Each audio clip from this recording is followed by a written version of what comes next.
fact,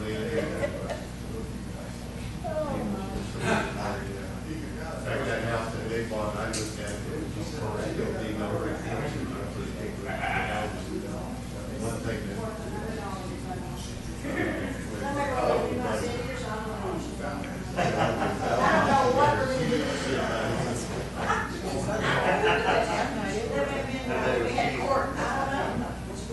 Those are in here about $1,000 and $100 where it should. I put those down. Yeah. Last time, but then they put, She put tape on every other chair. Good evening, sir. Hello. Lots of overachievers here. Did we talk about item 8, appointment of boards and commission liaisons? No way to talk about it, Do you know what that is? but That's where we have you- boards and commissions. That's where you.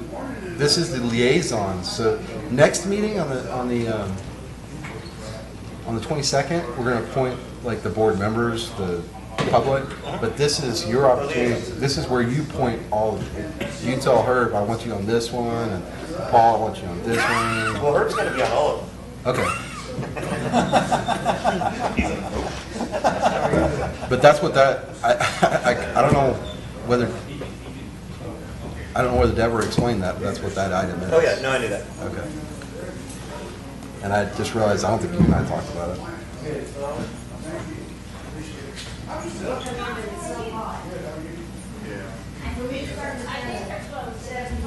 Yes, ma'am. Hey! I just do this because of my I do neighbor. it around Chena. Yeah. So Courteous to my neighbor.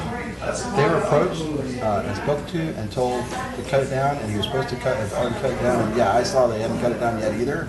So that, frankly, we can't make them do anything. There is a process for nuisances, and it can go through the legal system, but it also takes, I mean, it can take half a year. You know? We've got that one guy that 3 years.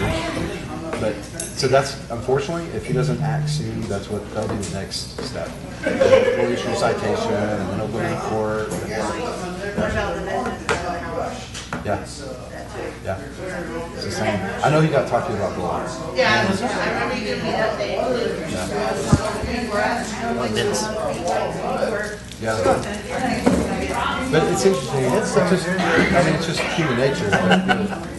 The laws are written to favor the living. Even though all those restrictions are in place, and yes, it should. Somebody nicked it and put it back. We don't have, it's not, we are not Nazi Germany. We can't go in there and say,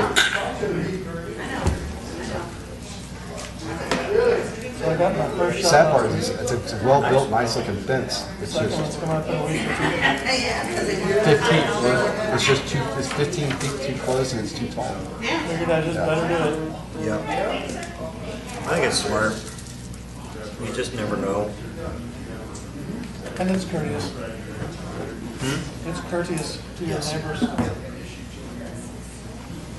And you're a pretty courteous guy. Sometimes.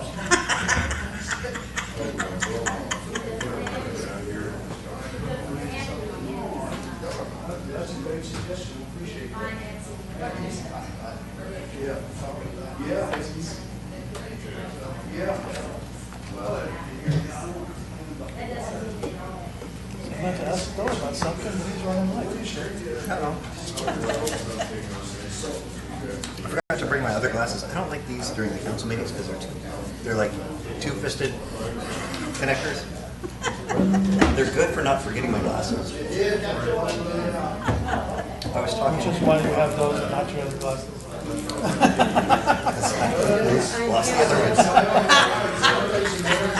You know, Phil, Todd's Laura, here. at the golf course, when we were out there for my the election thing, she's like, because I needed to read something, she's like, here, I got, actually, they were like pink and sparkling. And I talked, maybe, that's why I'm reviewing, maybe 6 o'clock. I mean, Did that make the paper? God. It was handy. that's How are right. you, sir? No, good to see you. You look at that shirt. I think that shirt looks good on you.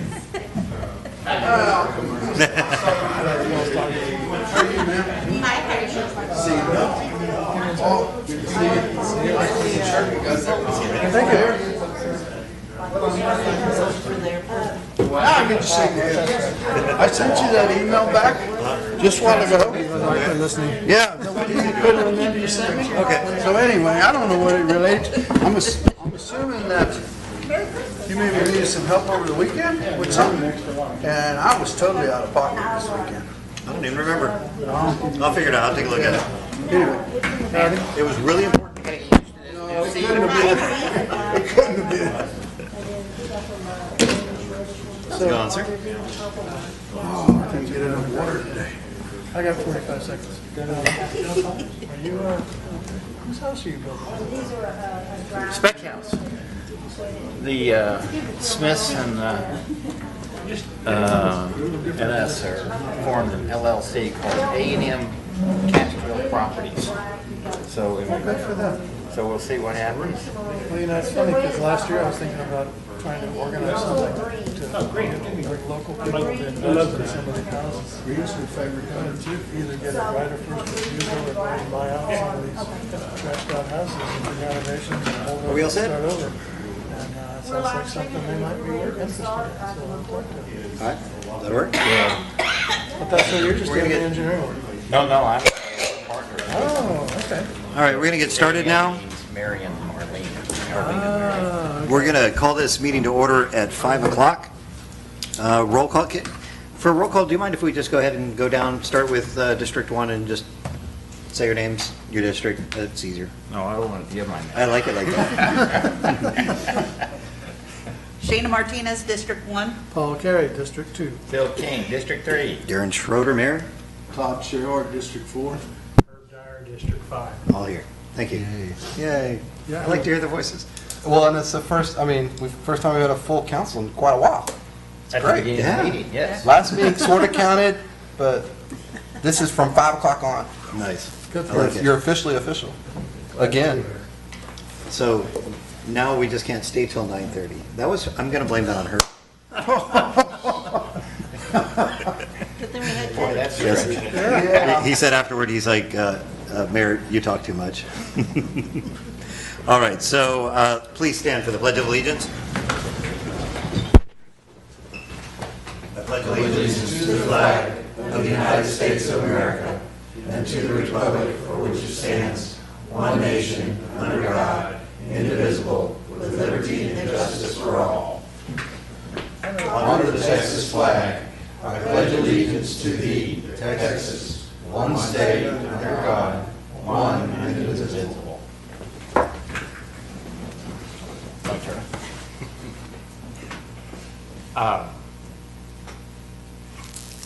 Let's be mindful that our Heavenly Father is here with us, and let Him guide us in our decisions that are beneficial to our citizens. We thank you for the recent rains we've had. Give us a couple weeks and bring them some more, and have an enjoyable council meeting. Amen. Amen. Thank you. Thank you, Phil. That's optimistic. That's what prayers are for. Thank you, Deborah, for honoring the chairs too. You're welcome. How many years? 3, at least.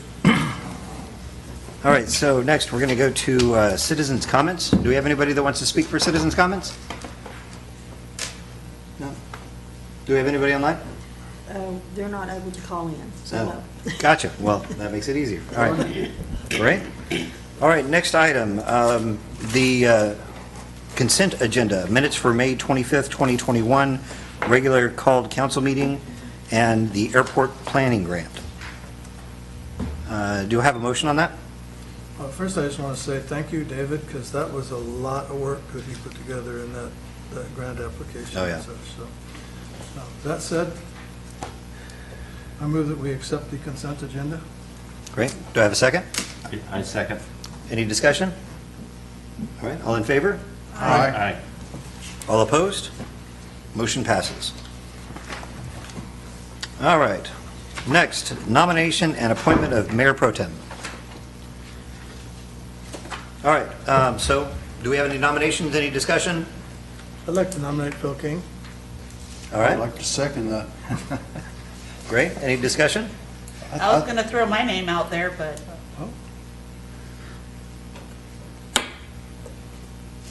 I was just gonna say, Phil works really hard with the historic part of the city, and I think he's here pretty regular and spends a lot of time with him. I just thought he'd be a good candidate. I'm sorry, Sheena. Well, you know, I'm going to throw Sheena's name out there. Not that I wouldn't There you like to go. be it, but There you go. you know, I kind of believe in diversity, and I think I think Sheena's a pretty sensible person, but so you guys can make your choice. Okay. Oh, I guess we were doing nominations. Oh, well, we've already got a first and a second Okay. on the first nomination, so. Gotta start there. Oh, we do? I'm sorry. Keep it straight. Robert's rules, take a vote, then depending on the outcome of that vote, you can continue to Okay. take You do action. another one. yeah, if you guys want to talk it over, then all in favor? Aye. Aye. Aye. You're voting for yourself? All right, all opposed? Make it, All right, Phil's it. motion passes. just to make it a not unanimous, so we don't think we had dissension, but, sorry, Sheena. And, you know, I've got to tell you, I like the fact that we have multiple people that are stepping up to this. I like the fact that you guys are all leaning in different areas. Very much appreciated. Sheena, you would do a great job. Phil, you'll do a great job. And we'll do this every year, so. Well, I hope I don't have to do anything, and you're going to be there at every meeting, and you're not going to resign. That's the plan. That's the plan, so. That's the plan. Yeah, I'll be here as long as people want me. So, yeah, no Well, problem. no, they vote you out then. You got 2 years, so I don't All right. have to worry about it. No problem. Okay, I just want to clarify that we had, is it 4 ayes and No, 1 abstain? It or was 5? unanimous. I think it was all 5 of us. Okay, you voted too. Got it. Unless I can't Can he vote vote for myself. himself? Now you can vote. Yeah. Thought so. Okay. Not a conflict of interest. It's more of a burden than a. Yeah.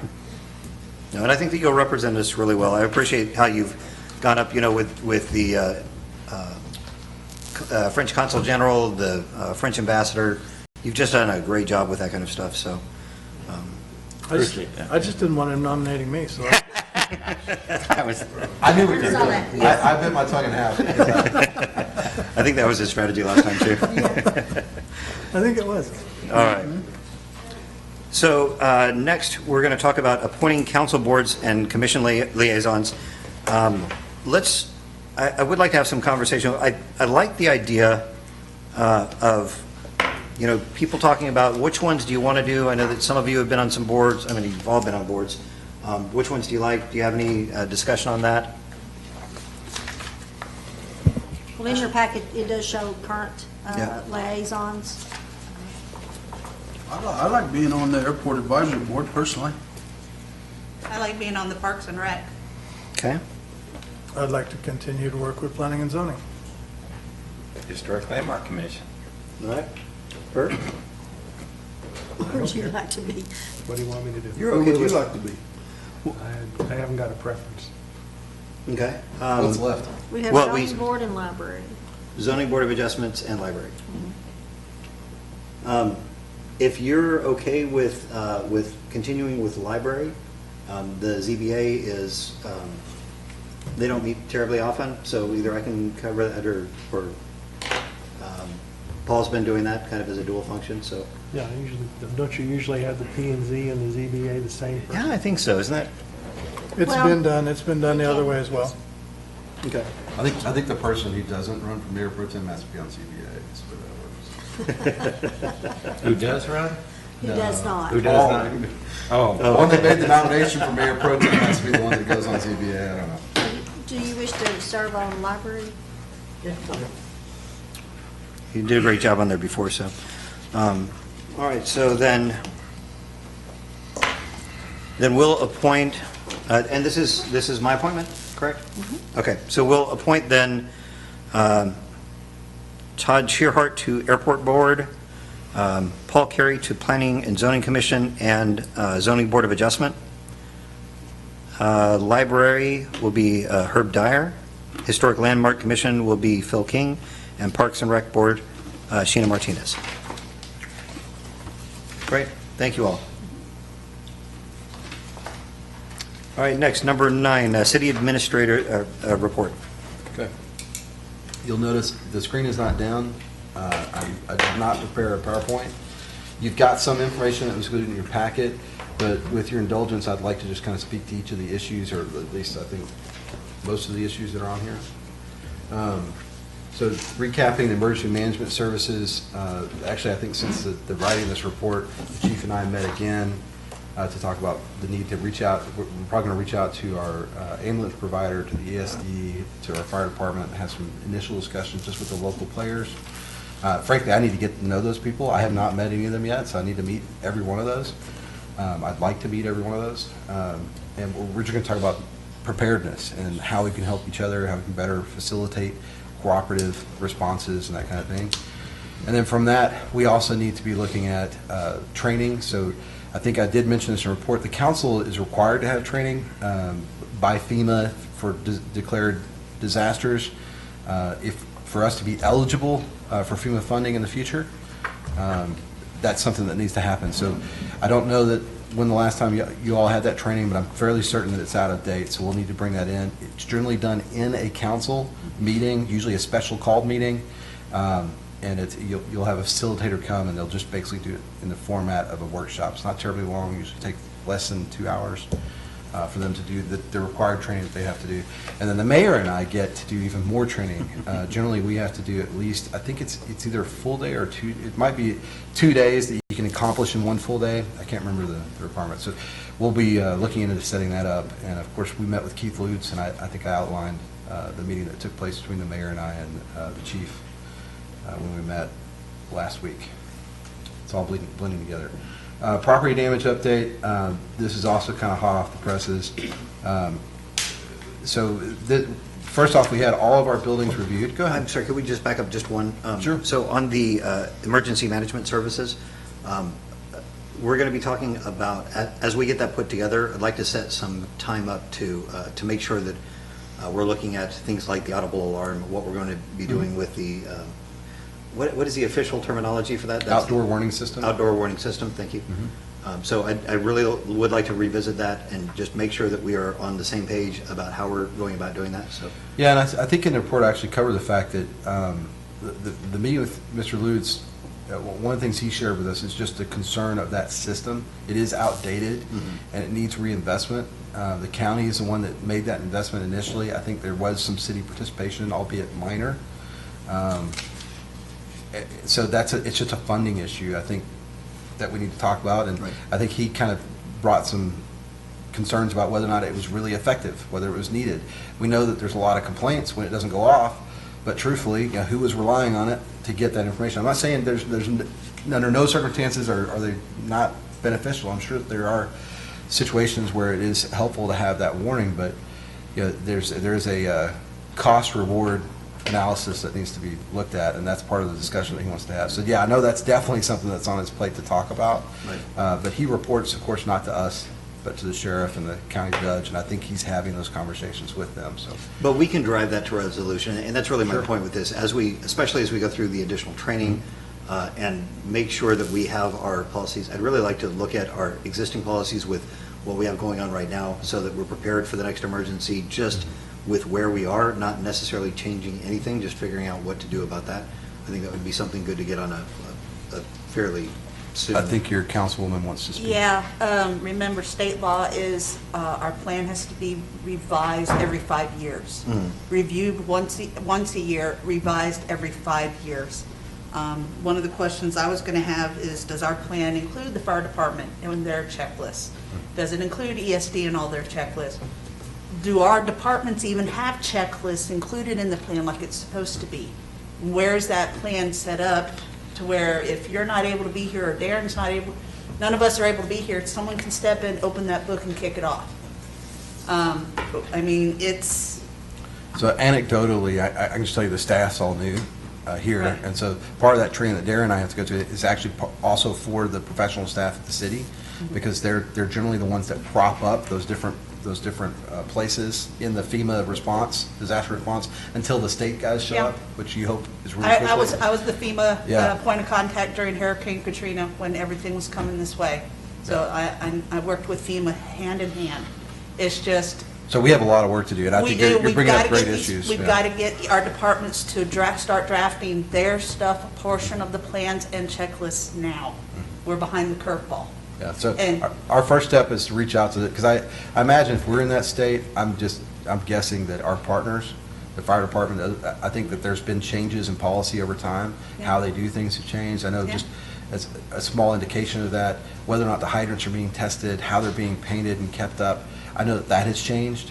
And so I want to get on the same page with them Yes, about sir. those types of issues, right? Yes, sir. And cycled, and there's a bunch of other stuff. Now, so if a council member also wants to go and attend the extended trainings, I mean, honestly, not that you need it, but it might help keep us all on the same page as backup, the emergency response. Hey, y'all want to go to another meeting? That is on you. That's fine. Well, We'll make you aware when that's Okay. taking place. I don't even have a projected date. My thought is, obviously, I want to get, I talked to the chief about doing this with probably the next 3 to 4 weeks. We want to try and have those conversations with the other entities. Right. So that's something that's near term. Getting with the liaison to do the council training and to do some of the, I want to have these other conversations and a better understanding of kind of where we sit and where each other organizations sit, because I know that we're going to have some heavy lifting to do, some homework to do to get our own kind of shops in order. Right. And I think that's necessary to do before you do some type of tabletop exercise, which is what that training is. Yep. Because if you don't have the other stuff worked out, one, it makes for a very long day. And two, the best, kind of the best position you can put yourself in is when you think you've got a solution and then you test it. We're pretty far from that right now. Yeah. We And I'm want to a- get to that point. I was part of the RMOC, the Region 8 for state of Texas with the exercises and everything like that. I'm disaster preparedness certified. I know how to write these plans and checklists. I mean, tap into me. Let's just That's make- why you're our liaison Yes. for that Okay, kind of well, stuff. I'm Yeah. haven't heard anything. I'm reading about these meetings, and it's like, Yeah. I know we're behind the curveball. Yeah. And just a heads up, the smaller cities around us, like Lytle, Lacoste, and all that, have started actively testing their sirens again because they saw a shortfall. Yeah. Yep. So just throw that out there too. So would you like to be invited to those meetings when the Yes, chief and I please. meet with the fire department? And meet Let's just with- make sure okay. that she's included. Yeah. I know that this is my primary responsibility, but let's just make sure that she's included on all of those. Because it would be good to have a backup. She brings a ton of experience to this, and just the fact that she's experienced Hey, anytime and you can get passionate. someone in the room that knows which questions to ask. I mean, Exactly. That's Yeah, that's I think really that she can valuable. make it Yeah. a whole lot better. Thank you. Thank you. Great. Property damage update. So this is about the airport terminal building. Again, that wall blowing out, having some structural issues. The hot off the presses update is, we were advised by our TML insurance liaison, whatever you will call it. Well, first off, all the other buildings were looked at. The only building that they said warranted damage was the airport building. Now, since then, today, I had a conversation with the engineer that looked at the pool building. That's, I think, further down. That's D, so 2 more items. But he mentioned that he thought that some of that damage could be related to wind. That the crack, the pretty substantial damage that the pool has could be that roof lifting up. Well, if that's the case, so I've asked him to get back with Devin to take a harder look at that. Great. If that is the case, that's a coverable claim, and that makes a difference, because that's going to be a fairly expensive repair at the pool building, and we'll get to that in a minute. So the only building that our insurance, that the adjuster recognized as caused by these storms was the airport building. The total amount of claims is around $50,000. I think that's not going to be enough to fix it, but the good news is that TML, through TIPS, which is the organization that we just joined recently, it's like a buy board type program, they have a contractor that does this type of repair work for TML, and they have a relationship with TML that they go and do all the work. The city doesn't spend a dime. I think we have to spend our $2,500 deductible, and then they do all the work, and they submit all their information back to TML. So to the extent that that's not enough to cover it, TML, the two of them will hash that out, right? If they uncover issues as they go along, ideally, TML will respond and cover those costs that were not recognized. One of the, just as an example, one of the issues that we noticed as we walked through is the flooring. So as these walls buckled and moved inside the building, the floor, when you walk down that hallway, you can actually see where the parquet floor, whatever, is moved over, linoleum. So all that needs to be ripped up, the walls may have to be reset. That's considerable labor, and I didn't see a line item for that in the insurance. But that's when she responded and said, well, if you use our contractor and go through the TIPS program, he'll cover all that. Nice. So that's good. So I'm very relieved of that, and that should be happening. I mean, I think he's trying to get someone out there either today or tomorrow, this other group. The one question on the pool building you mentioned, to be fair about it, That's the next item. well, you mentioned about the insurance. Yeah.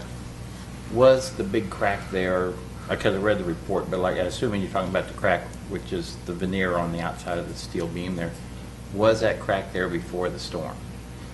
And if it was, then it would be unfair for us to say it was storm-related damage. If it occurred after the storm, and something like that, I would think it was noticeable enough. Yeah, well, so that's one reason why I asked the engineer to get with Devin and talk about timing, because Yeah. he was, the engineer was under the impression that this happened over a long period of time. Right. And I said, no, I think this literally, it wasn't overnight, but it was very, and I don't know if it's 3 months or 3 weeks. So again, the engineer and Devin are going to have that conversation, and then the engineer will do the little report and let me know Right. what the finding is. But at the same time, I mean, I think you can have an issue, like, I mean, you could have, if you had a porch and the foundation's given way a little bit, but then a big windstorm came up, and now all of a sudden the leg's hanging off and the thing has to be rebuilt, that's an insurance claim.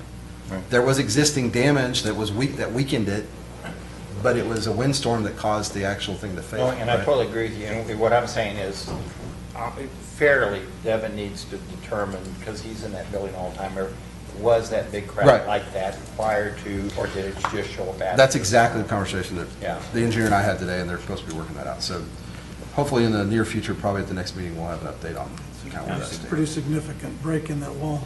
Yeah. So if we're still discussing this, has the building been deemed unsafe yet by The- anybody? Oh, yeah, yeah. It- The pool building? Yeah. Yeah. Well, he So- said his report said there was no life and safety issue. Right. At this point, it just needs to be repaired. Okay, because the reason why I'm asking, we got a flyer for the pool season coming up. Right. Are we looking at a different entrance for people to go and get into No. the pool? Okay, I'm No, just everything's looking at fine. the They need safety. to, Structural a integrity. different entrance wouldn't help anyway, because you still have to have changing rooms, and they're all usable. There's no, again, we would shut it down in an instant Okay. if we thought there was life and safety issues. There are not. There are some facade issues, and that, if we have to redo the work, it'll be extensive work, which may have to close portions of the pool, because we won't, like, literally Right. rebuilding a wall kind of thing. Okay. But other than that, no, it's fine. Okay. There's not an issue. So I think I'll skip that pool item. Well, no, Go ahead. Well, no, I was saying, I interrupted you, but if you're going to talk about the pool item, I have some things related to the report. Go ahead. Okay. Cover that up. Because this is my profession, so this is what I do. Really? And one of the things we have to understand, it's a CMU block building on a very lightly founded foundation slab. And if I remember right, there's a mesquite tree right outside the building, which mesquite trees tell you that you're in expansive clay soils, and Chuck Friesenhahn shaking his head because he knows about those things also. And we have gone through, this drought and then the rain, and so you get these little slight flexures, and that's why we put construction joints in CMU buildings, but that one doesn't have one because it was probably built with volunteers 70s. 20, 30 years ago. So that's longer than that. And so that's why, if this was a building that had some proper design back then, we would have had construction joint, which is just a joint with a caulking in it every Right. 20 feet. And that way you don't see these cracks show up. So they don't necessarily mean it's a structural deficiency. It just is something that needs to be, I mean, they don't think they scare people, but they just need to have maintenance to them. Well, I would argue, honestly, I think the building is getting close to its end of life. I think we need to look at it, and that's one of the discussions we'll have when we talk about what services do we want to invest in? And as we prioritize those investments, we're going to look at a parks master plan that will contemplate a lot of different investments. Is the pool building something that warrants that? And what are the costs that are involved, right? What I didn't want to do with this engineer specifically, because his report, as you saw, was mostly cosmetic in nature, is I didn't want to make a bunch of cosmetic repairs at some unknown cost, $20,000, whatever it's going to be, and then have them appear 4 months later when we're in the dead of summer and everything's contracted again. Or, Right. yeah. That's right. I never remember. When it rains, it expands. When it's hot, it contracts. But Well, rain pushes up in the middle, so it domes it and, Right. and droughts. see, there's an engineer response. But no, I agree with you, but also the joints, as we're repairing these joints, we just make sure we make flexible joints. Right. Yeah. So- So some improvements could happen in the building, but again, I don't know. They're pretty, as you saw in the pictures, pretty extensive. It's the Yeah. entire changing area on the east side. It's, the entire entrance. And then there's some cracking on the west side as well, not much. But it's really that whole east side of the building.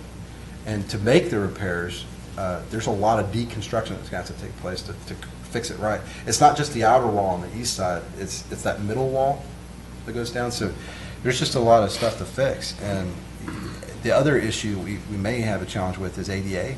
The building's not ADA compliant currently.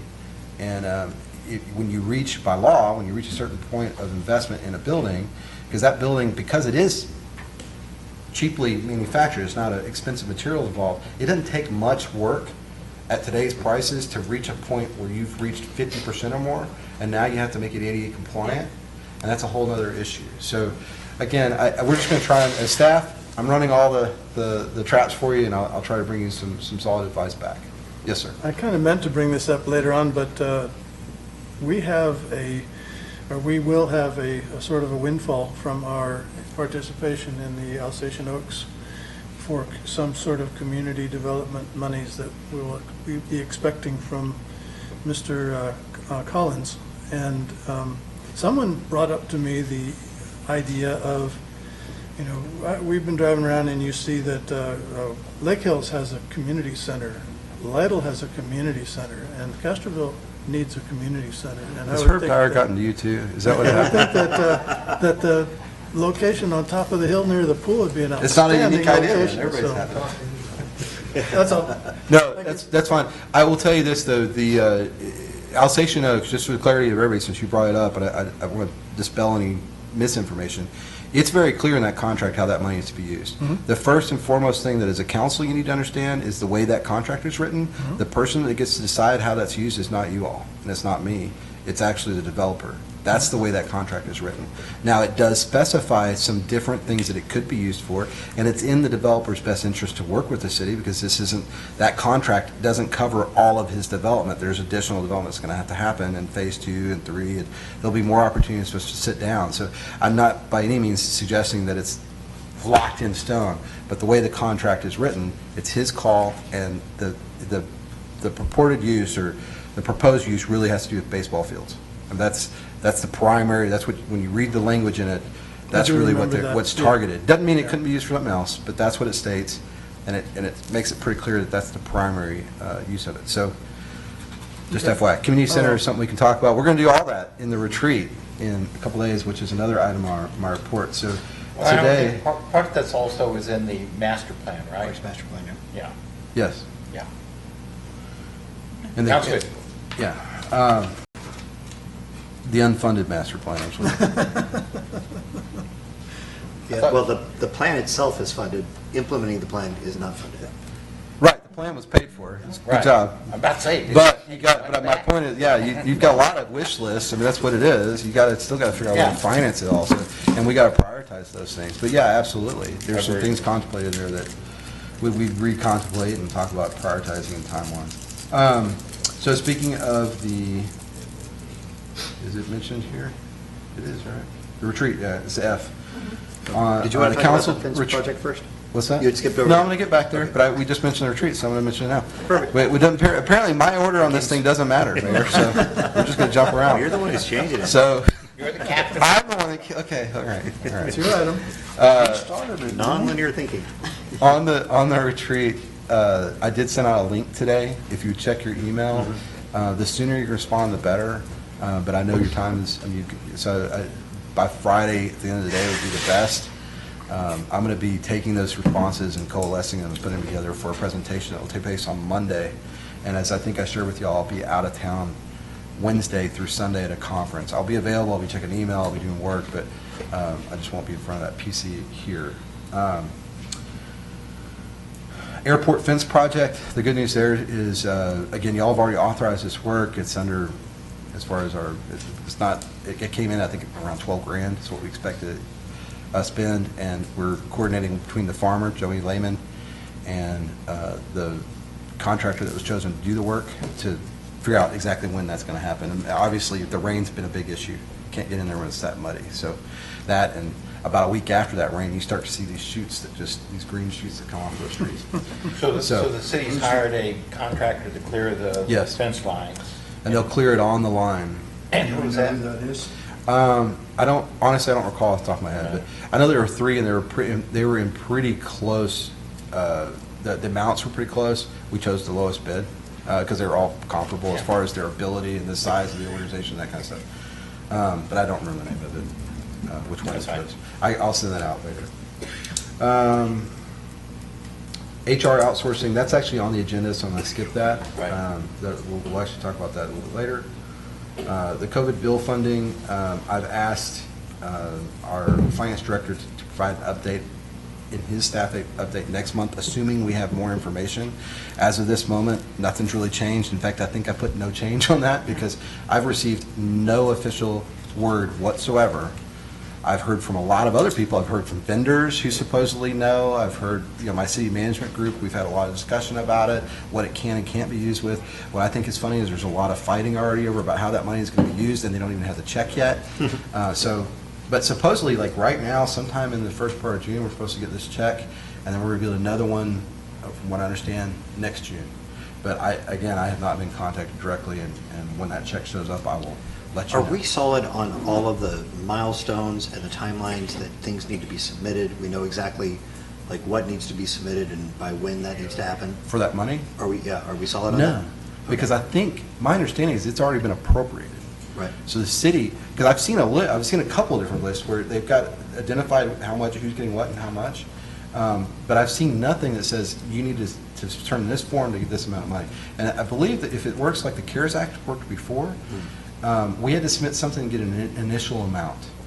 This time around, my understanding is the check's going to show up, like not the full amount, half of it. Right. We're going to get it. No, and then we have to provide documentation of how that's spent.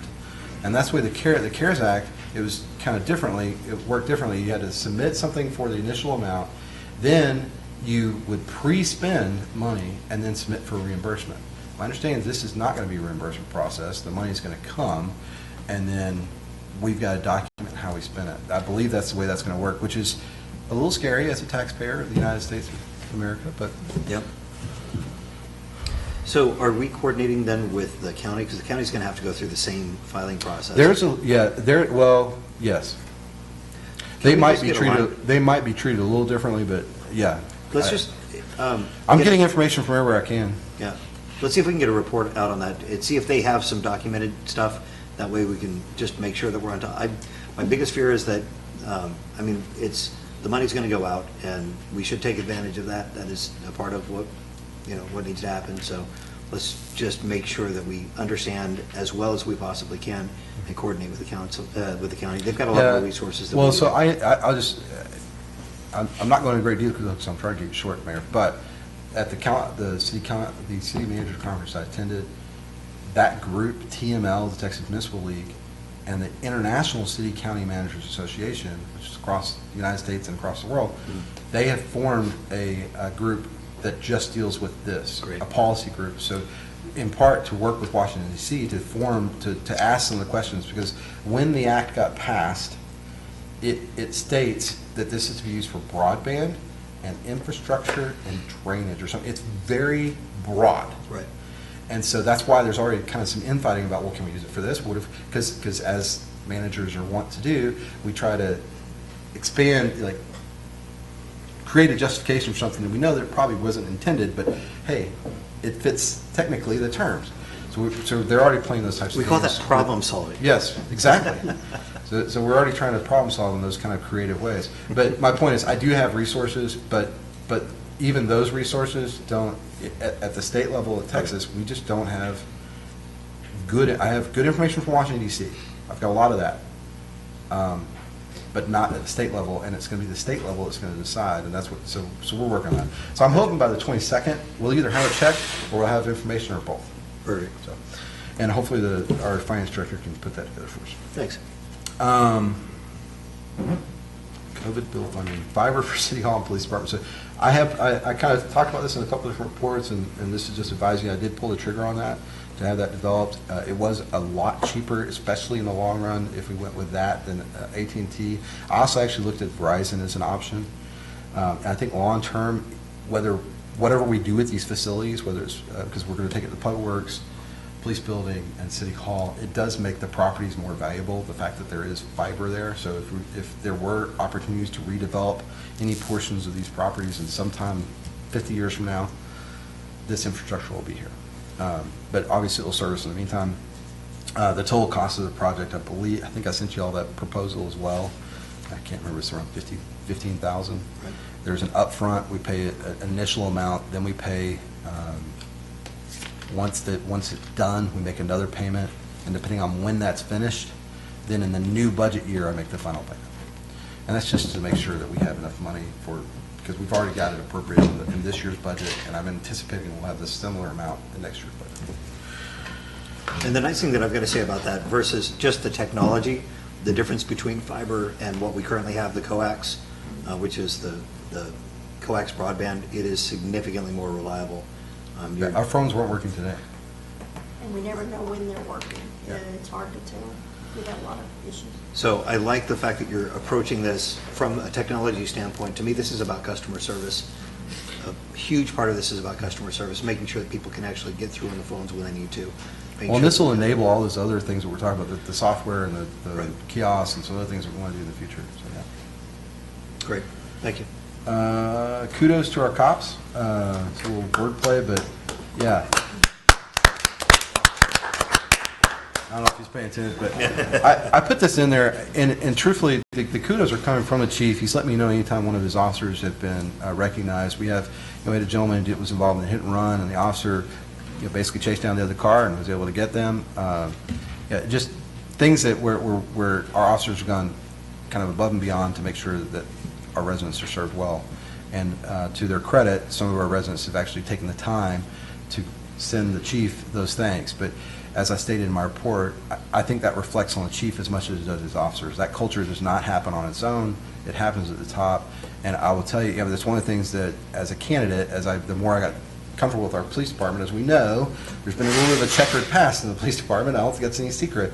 But I think, to Brian's credit, to Chief Jackson's credit, he has worked very hard to instill a professional demeanor among his police officers and a service-minded attitude towards their policing. And I'm impressed with the amount of patrols I see, because I know we don't have that many police officers, and yet, I think hopefully everybody feels the same way. It's not just happening in River Bluff, but I see regular patrols, and as a resident, I feel safer.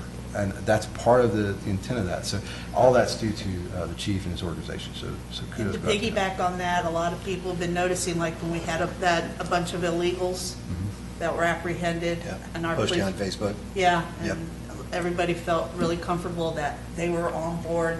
The PD was sending out notice, hey, this is what's going on. You see individual, give us a call, that kind of stuff. So they were really happy to hear that too. Yeah. Good group. Yeah, and Thank on you. that one, so on those notifications, you said that we were going to be able to get some of those more immediate notifications out over iInfo for that kind of stuff? Yeah, we can. Yeah. I think that, specifically for something where it's an immediate, hey, watch out for this right now. Like a bolo. Yeah. And Be on that's, the lookout. actually, that was Paulie Edlin from the ESD that made that recommendation, and he reacted to it right away. So, I appreciate the professionalism, the proactivity. We could tell that you and the entire staff, our entire force, really cares about the city, and they really act like that. So, thank you.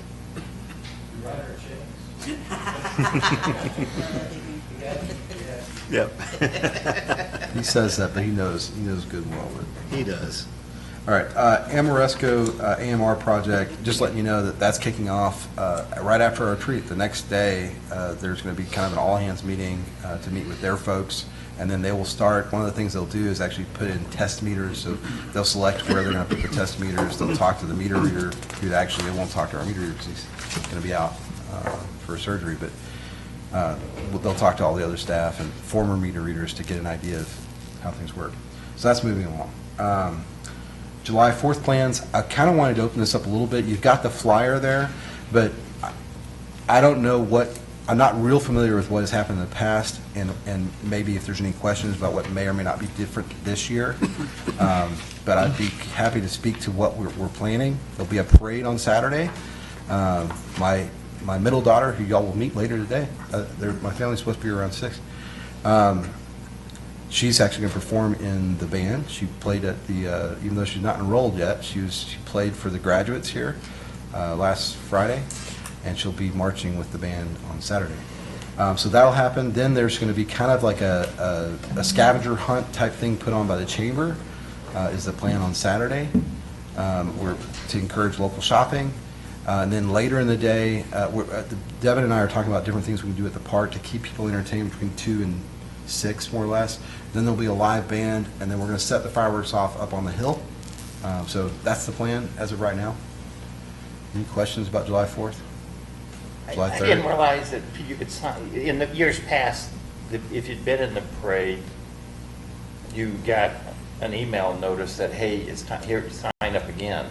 But that didn't come out this year. Do we know how many people have actually signed up for the parade? Because Mary tried to go on it the other day, and she just hit a site that, it was, if you're going to participate, because we're going to sign up a booth, she was, and all that popped up was something that said sponsorship and listed an amount of money that if you wanted to sponsor. No, I know there's a separate link, because I think Darren and I talked about this, but we established for the chamber through the same sign-up system we did for their parade. I don't know what that link is.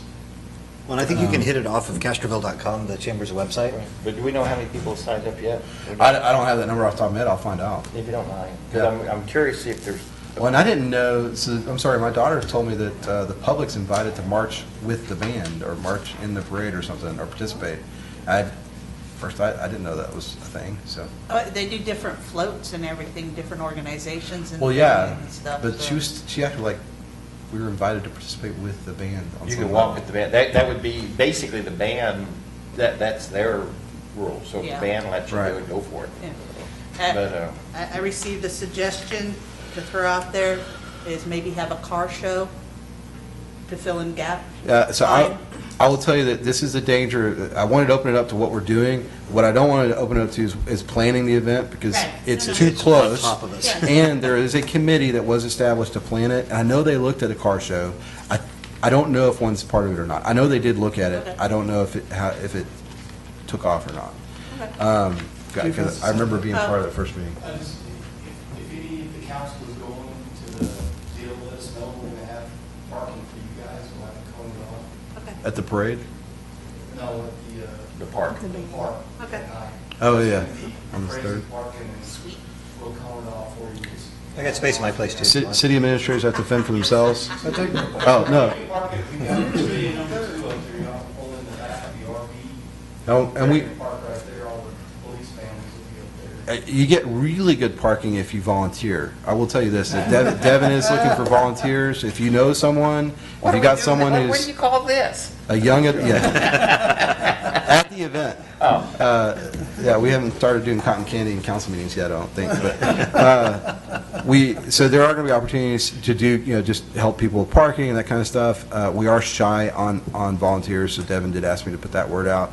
If I told him, if, Boy Scouts, there's different groups we can reach out to, but if you know of anybody that'd be available, or the church group or someone else that could offer some volunteer hours that evening, it'll be for that kind of stuff, info booths, that kind of thing. Yeah, we can get it out over social media and talk to our friends and get Right. some more people, yeah. So, and I will have Devin provide a link and information. All right, citywide cleanup, that's in there as well. I didn't put as much in there because I really want our director, Brianna Soto, to be able to cover that in her staff report. Huge kudos to her and Curl and to Phil and Darren and the others that showed up. We had about 24 volunteers over, I think, 4 weekends. And the stats are in there. I don't remember off the top of my head, but it was several hundred yards of material that was carried away during that period of time. It helped, I think, 15 or 16 different property owners with their specific issues. Got rid of tons of tires. Thank you to the county for allowing us to do that and dispose of those tires. So it was just a great, I think, it's a great example of a small community coming together to help each other that value, things looking nice and property being taken care of, and that were willing to help those who weren't able to help themselves. So I just, that's one of the things that I said I love small town Texas. This is one of the reasons, because I think it's fantastic. So again, kudos to our staff for putting that together and making that happen. What was nice about the citywide cleanup, it wasn't just residents. There were people that were community members that did live in the city. They're like, we just want to volunteer, we just want to help out. And this, this speaks highly. Councilman King's talked about this before, how we need to be good community members because they support, the people outside of the city support us as well. So yeah. I thought it was very exciting. Thank you. Thoroughfare planning effort, just as an update where that stands. We Westwood Partners, which is the engineer for the county, is the one that's been designated to do that. They started that process. I expect it'll be a couple more months yet where we have anything that's really a deliverable. They are at the point where they know how much it's going to cost them. So it's always interesting how quickly that comes out. But we've got to figure that out with Clay Benford, who's the legal representative for both the city and the county. The plan is for development to pay for that, so it won't come out of the tax-paying citizens' pockets to pay for this expansive thoroughfare planning effort that's going to have to happen. But they are making progress in that area, and that's so I don't have a whole lot of an update other than tell you that's who's doing it. We kind of know what it's going to cost, and we're at the next step where we need to sit down with the county and figure out, okay, structure exactly how that's going to get paid for and reimbursed and that kind of thing. Our portion is about 20 grand. The county's portion is 40. So it's about a $60,000 effort at this stage.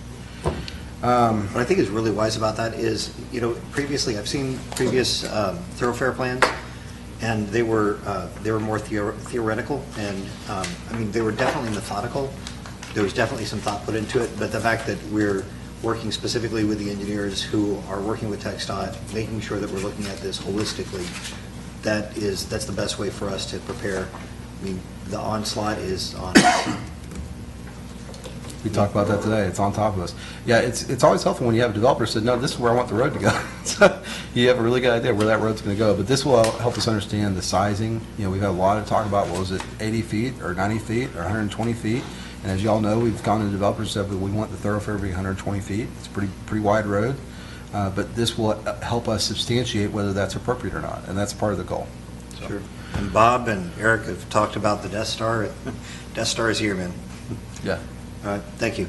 Drainage updates, the very last item, and I believe it's at your request, Mayor. So I sent you all that report today. It didn't make it into my initial report, but I did send you out. And you'd already seen it once. It was a repeat of what Devin put together for us about a month ago. I want to stress, because this is also going into our newsletter, the same little map. That is not intended to be a one-all, be-all map. We know there's holes in that map. Those are the areas that we believe are of the highest priority to provide the greatest relief from the flooding events that we've seen. And flooding is, and in fact, I know we've got a family in the back that are dealing with it firsthand on their house.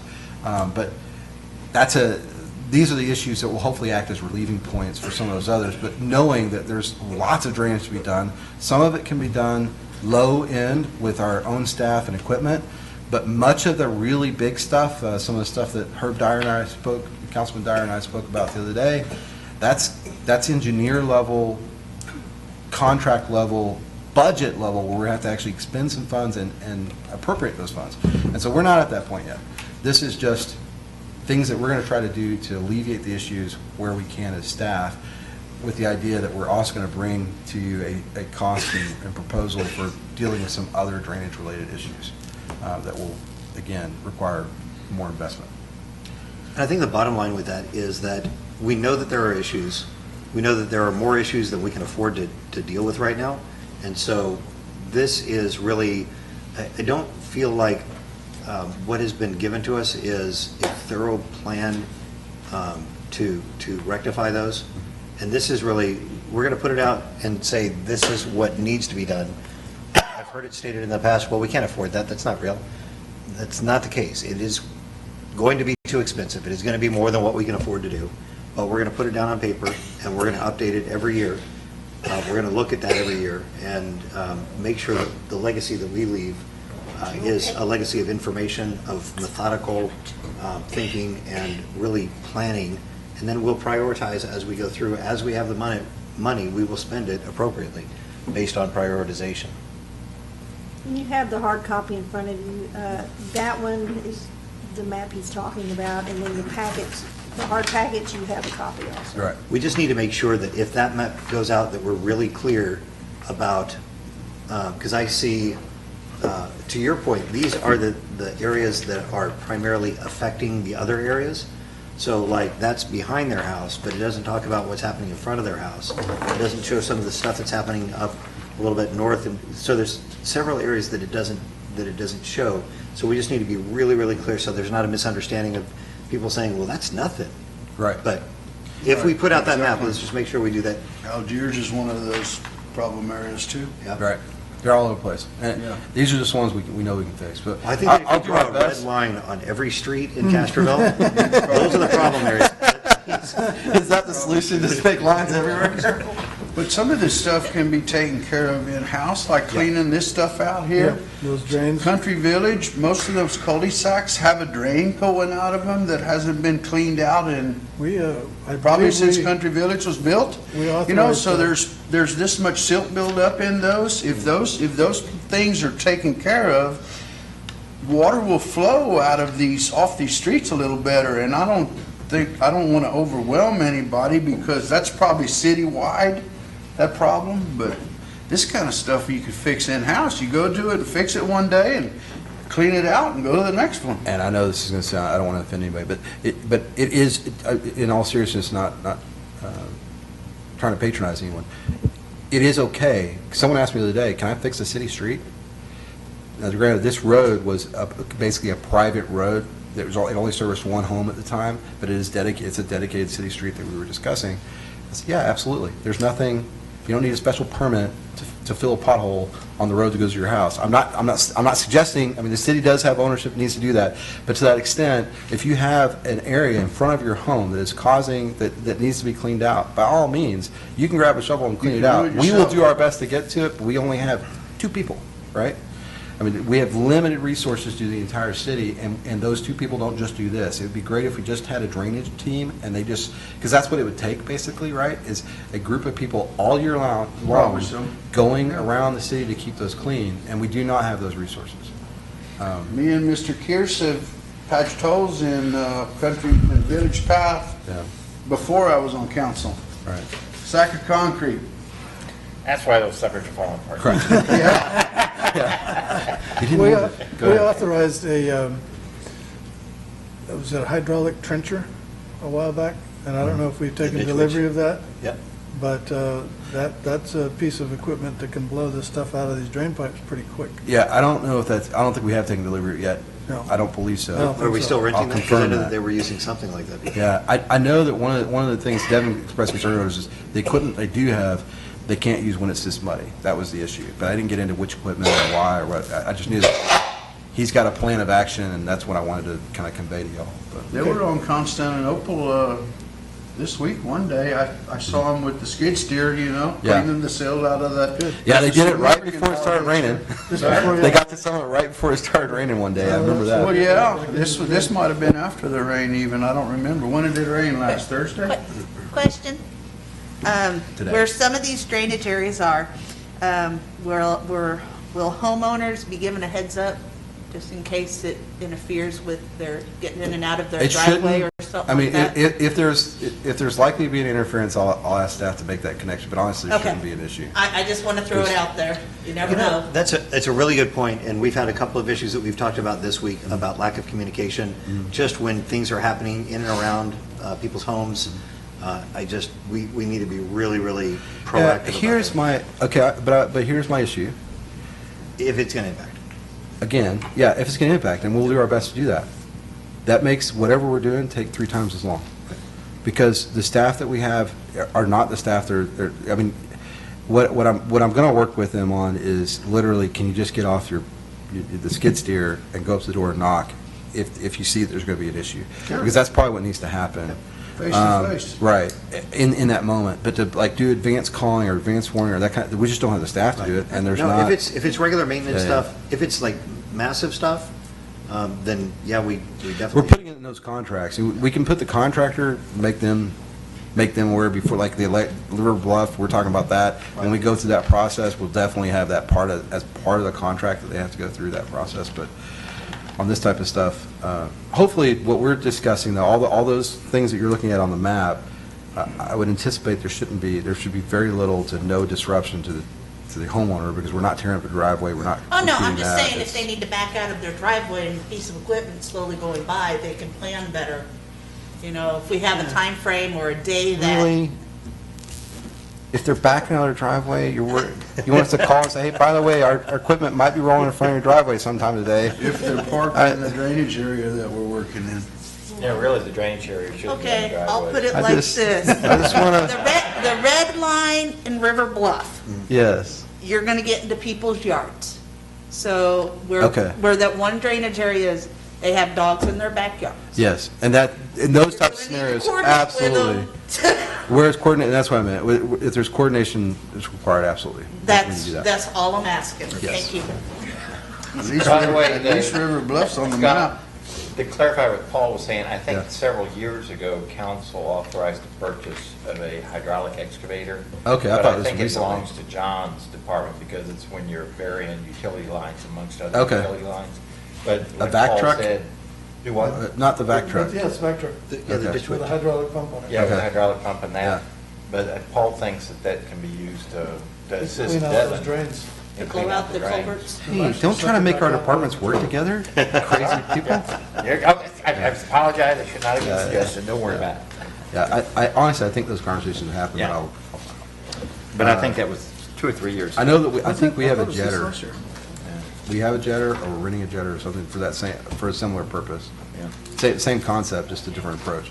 Well, where's the material going if you're blowing it out? No, You go get it on the other side. It gets vacuumed back into the. If you're using a vacuum, Oh, if you're okay. using a jetter, it goes Yeah, up I to the was gonna side say, and you gotta you pick scoop it up it at up. some point, Yeah, haul it off. yeah, it's gotta go somewhere, yeah. Yeah, okay. Okay. That's the end of my report. Thank you. Thank you all. Thanks. All right, next item, discussion on ordinance number 245, municipal airport hazard zoning ordinance, reestablishing the Castroville Medina County Joint Airport Zoning Board.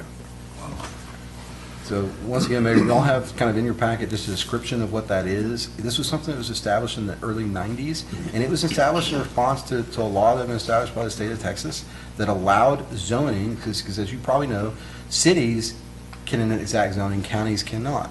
But that changed in the late 80s in Texas, thanks to Chuck's update today for educating me a little bit about that process.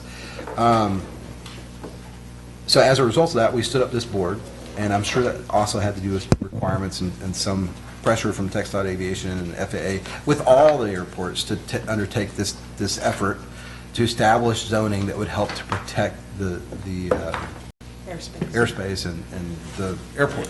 So we did that. We established an ordinance, that's what 245 is, and that generally deals with the airspace, so it's your, Aerial easements. yes, I'm trying to think, your height standards. Yep. All right, and then they also have to do, there's some other, they have to contact the FAA, and so those requirements were put into this ordinance. The ordinance needs to be updated. It doesn't reflect the current runway length. I think the one reflected there is shorter, and we're about 550 feet longer now than we were maybe when that one was adopted in the 90s. So we need to update that. But the other thing we need to look at is the development that's occurring around the airport. One of the issues, so there's 3 issues that occur that are concern to the FAA and TxDOT Aviation. One is height hazards, right? The other is sound and sound-related issues. And you could put those two in a broader category of safety to the pilots flying the plane. So it could also be stuff like vapor and light and other things like that, right? But all this has to do with height hazards or sound issues, mitigating sound to the complaints from the residents, that kind of thing. The third issue is non-compatible land use. And that's the stickiest issue because you will not get FAA or Texas Aviation, at least in my experience, to actually tell you what that means directly, because I don't think that authoritatively they can, because we have very strong land rights in Texas. However, that is a concern. So that'll be something that when we prop up this board, they're going to look at that old 245 ordinance and update it as necessary, which is just the minor updates I just mentioned. But they're also going to look at the land use, the compatible land uses around the airport. Why is this important? It's important because we know that we're going to have development in that area in the near future. Already had some developers that have expressed some interest, but sometime soon, whether it's in the next couple of months or next couple of years, that's going to be an issue. So this board will discuss those issues. Your role is to establish, to appoint 2 people from the city, any residents of the city. If you'd like, the airport board can help you come up with those names. Be happy to do that, and we can bring them forward for the 22nd, so you can look at those folks. I'll present them to you in your packet beforehand, so you can know who they are. Then the county appoints 2 people. So our airport director, I've already talked to Judge Schuhart quite a while ago now, I guess over a month ago. He expressed his support. Whatever cash flow needs, we'll help you with. So, and I know Chuck's been educating him as to how this happened in the 90s and that kind of thing. And then those 4 people that get appointed by the city and the county, they vote in a president of the board.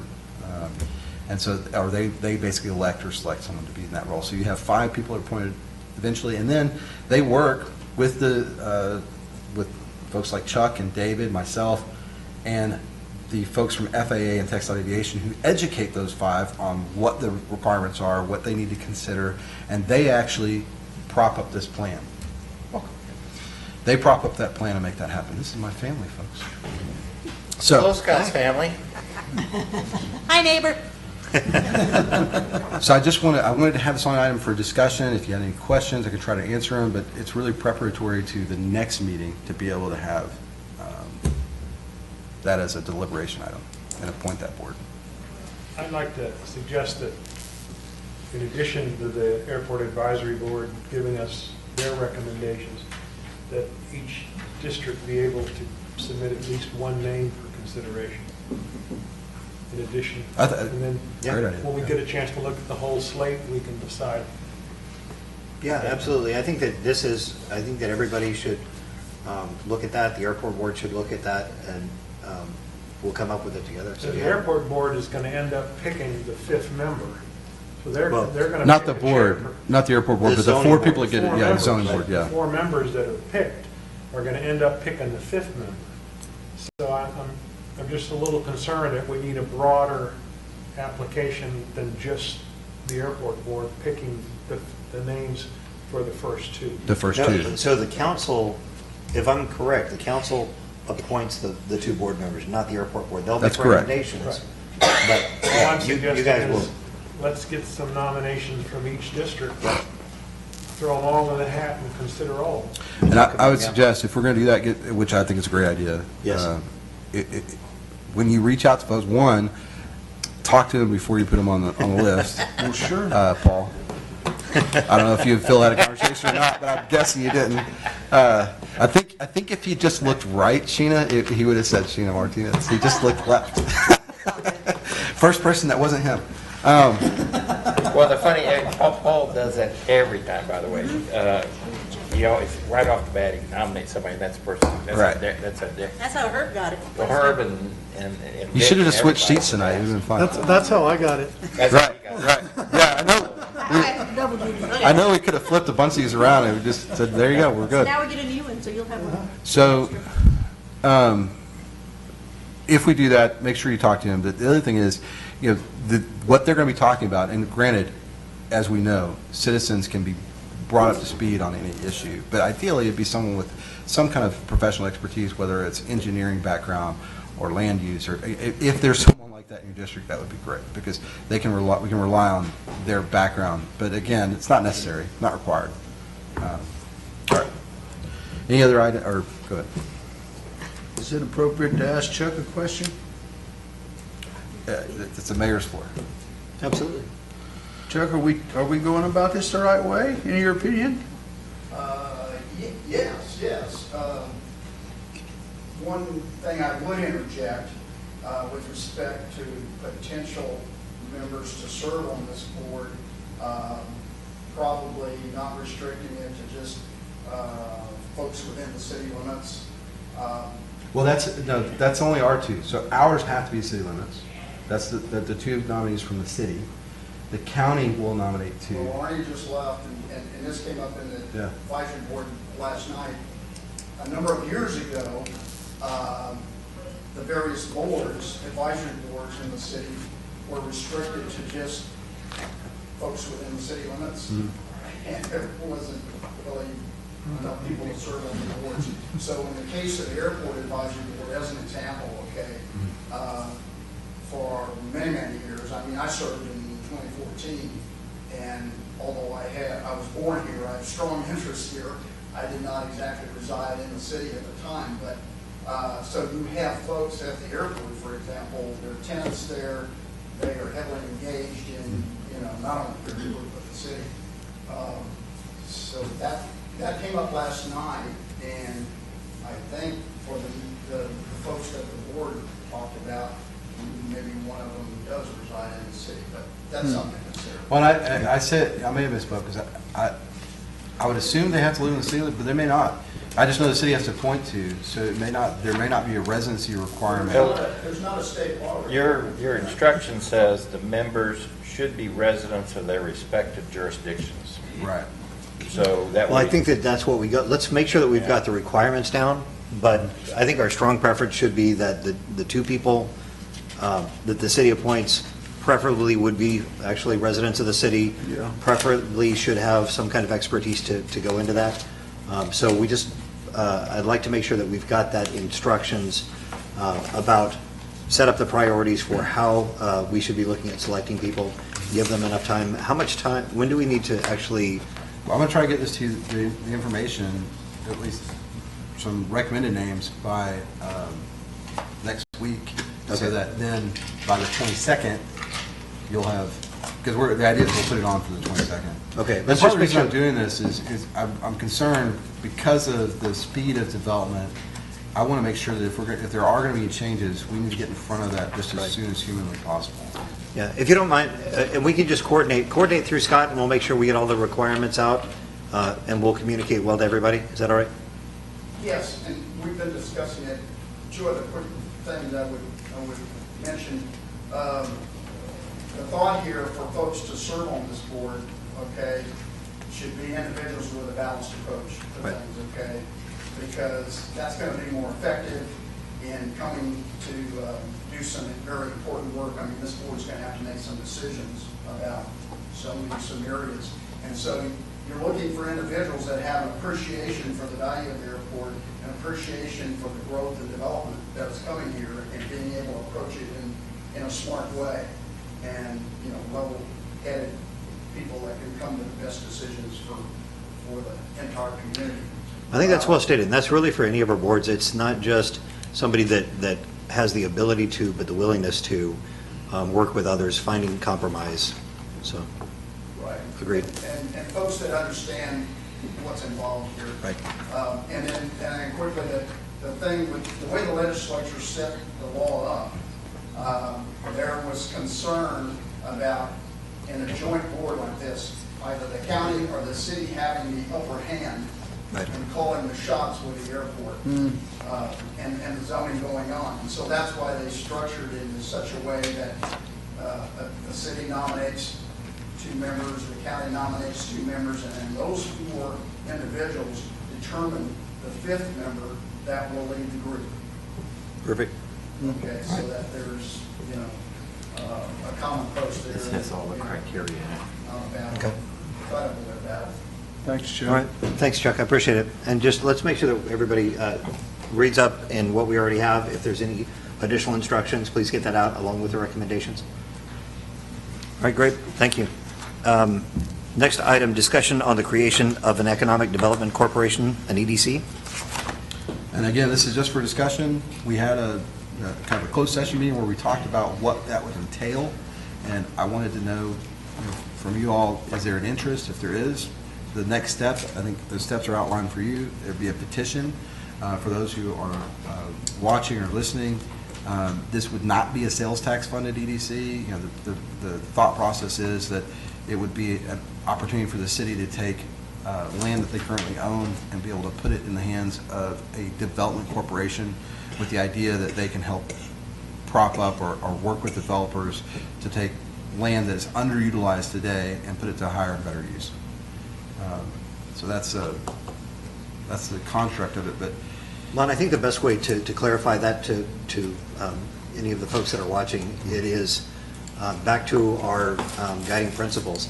We're not looking at burdening the existing taxpayers. This isn't coming out of our tax money. It's not coming out of our pockets. This is something where we just are leveraging this mechanism to, with some of the new development, they are giving us some concessions. I mean, there is a cost to growth, and so they're giving us concessions, and this allows us to fully utilize those, fully implement those. That gives us some ability that we wouldn't have otherwise. And so I think it's wise to be proactive in making sure that we can work with these people well and to the benefit of especially the people that live here, but also our new neighbors that are coming in. So it just gives us that ability to do better things. I mean, I'm in favor of it, so that's what you need from me. thank you. I think it's a step in the right direction. It certainly gives us a broader influence on ideas and abilities to utilize our assets. No comment. We got everything when we met with our lawyer and got our overview and in detail, so. Yep. I can support it. Yeah, I support it. I just, who's going to work the petition? I'll contact Clay and we'll get that started. It takes 3 individuals. I would love to be one of those individuals simply because it's kind of cool, and I am actually a resident, so I think I qualify. I have to verify that. I'm in a rental, but How about for him? but yeah, and that's keep in mind petitioners are just petitioners. They are not on the board. There's no conflict of interest in that respect. But I'm excited. I think it's a great opportunity for the city, and it'll enable us, as you've well stated, to do a lot of neat things. All right. All right. Next item is discussion and appropriate action on authorizing the city administrator to enter into a contract with ADPO for comprehensive human resources and payroll services. And that actually should just be ADP, That's but I might have written it that way apparently. So we did have a couple of reports on this. Yeah, one of my kind of serious concerns when I came on as a brand new candidate was after doing just an initial review of staff and talking to folks, we have a person who has assumed some liability on behalf of the city in the role of human resources, and to her credit, served the city as best as she can, but does not have the training to be an HR person, and the city I think has taken on liability it should not take on in that respect. So I've been looking for different solutions to this, and with Leroy's help, we've kind of evaluated different approaches. ADP, as y'all probably heard that name from a payroll processing standpoint, they also provide a full suite of human resource support. What this would do is provide staff, any director, direct support to someone regardless of the human resource related issue. And then as far as processing, et cetera, it's all outsourced and at a cost that would be considerably less than what it would cost to actually employ someone, even at an entry level, like a human resources, I forget the term, but it's not a director, but like a support position. It's actually less expensive than even hiring that position. Not only that, but we'd actually be able to outsource payroll as well. We're paying for that function separately to Encode, so that'll actually help pay for part of the cost of implementing this strategy.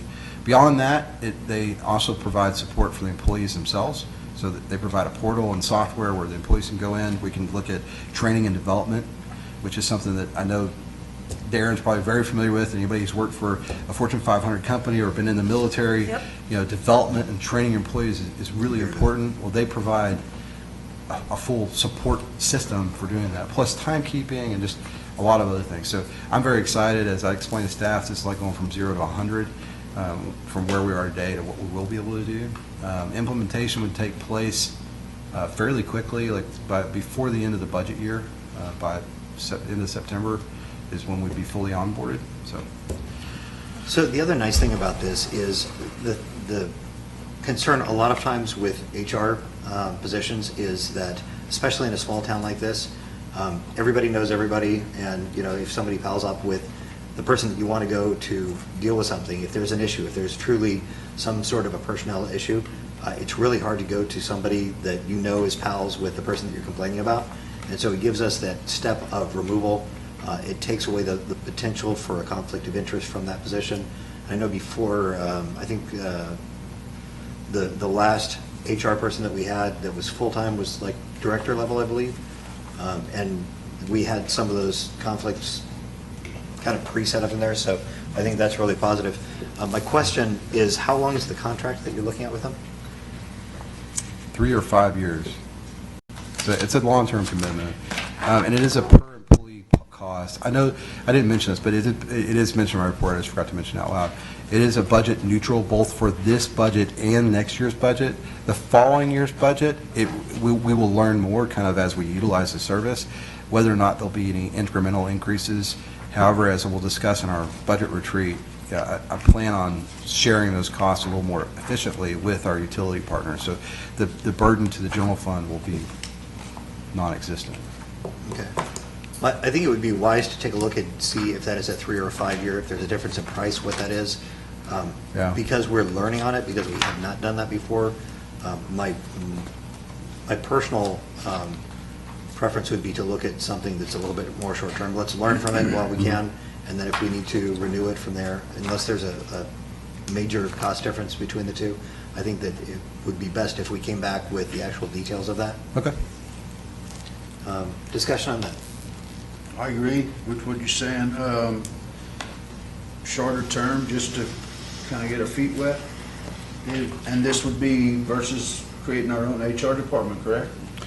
Yes. I mean, the other alternative to this, I should be clear about that. So if we don't do this, we don't outsource. Now, there are other outsourcing companies we can go to. I think we chose, we with good reason brought this one forward because we thought it was the cheapest and the best. If we weren't to go to an outsource, then yes, absolutely, you really need to go hire an HR professional, and you run into some of the same issues that Darren just spoke with, I think the city's experienced in the past, and that are not unique to this city. So other cities struggle with some of the same issues. That's why sometimes HR has that feeling of they're impersonal, and because they have to kind of do that. They have to Right. put up a brick wall, and they become their own little entity. But Right. here, we're so small. I got to get rid of this guy, help me. Well, you're so small, that would mean basically that one person lives on an island, and that's a Right. pretty miserable place for Yeah. that person to live. So. I agree. I could support it. Bert? Councilman Dyer? I went through the contract in great detail. I think it's a good contract. It's very thorough. I think it covered everything that I would be concerned about, and I have a lot of experience working with HR system. I used to be the program manager for one of the largest ones in the world, for all 850,000 people who are civilians that work for the Department of Defense. They were all in our system. So I've worked with these kind of systems. I think this is a good start. And I agree with everybody, we need to learn because this is a very expensive business area. And we can get in a lot of trouble if we don't pay attention. So I fully support giving this a try. Yeah, one lawsuit, literally, It's just so through the much more TML expensive, claim, yeah. will cost you more than the project. Yeah. Councilman King? The contract's for initial 2-year term, and then it's annual renewal after. Yeah, that's what she was just saying. I think it's 2 years. So it's for 2 years, but, Yeah. but I agree with it also. So it's 2 years with an evergreen?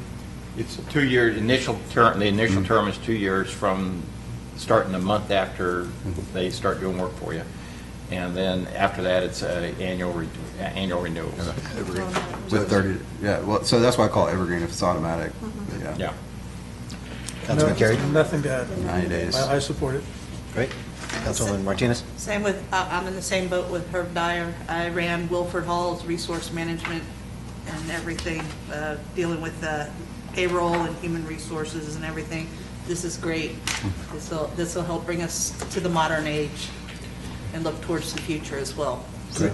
To that end, I'd like to make a motion that we authorize the city administrator to pursue a contract with ADP.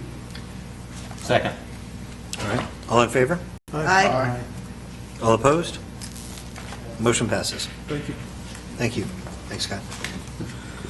Next item, discussion and appropriate action on authorizing city administrator to request proposals for streets designated in the FY 2021 street maintenance program. Again, this is the program that's already been budgeted. This is just, we're just getting authority to go out and actually do it. We're about a month behind where we wanted to be for a lot of reasons, rain being one of them. But the streets map that was provided with you, those are the streets. I'm just going to be, candid with you. It's a very small program. There's not much that was originally contemplated. There wasn't much money that was originally appropriated. When we look at capital planning as a group later, one of the things I'm going to bring to you is a more comprehensive streets approach that will be quite a bit more expensive, but ideally, again, we'll talk about how that funding is going to work. We'll be able to do it in a way that doesn't impact the ratepayers, the taxpayers immediately. It'll be something that we'll grow into in time.